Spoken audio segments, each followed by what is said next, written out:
Potrdili so prve primere okužbe s koronavirusom v Sloveniji. Na družbenih omrežjih nam sporočate, da vas to zelo skrbi.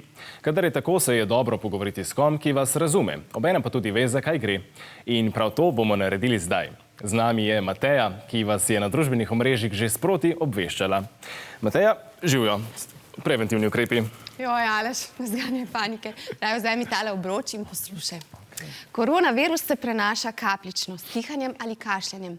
1,5 metra je varnostna razdalja, da kapljice drugega ne pridejo do nas ali naše do drugega. In prav tolikšna je razdalja tehle obročev.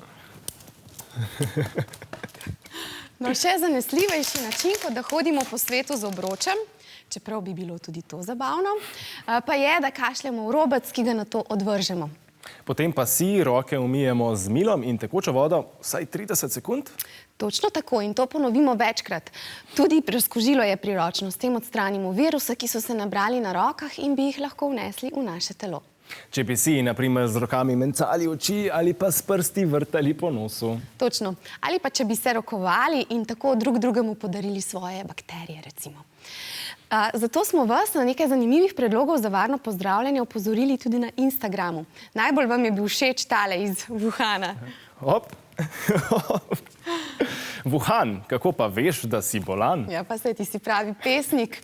Znaki virusa so vročina, kašelj in občutek oteženega dihanja, kar je sicer običajno pri pljučnici.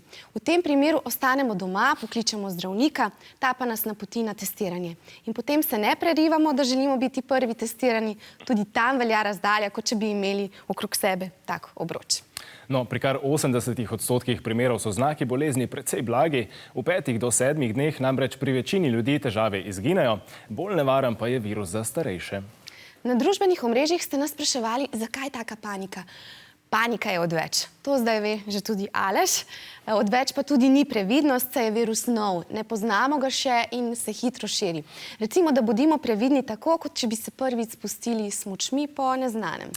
Sam mal, v Italiji so že zaprli šole. Naše gledalce tudi zanima, kdaj bo tak ukrep obveljal pri nas.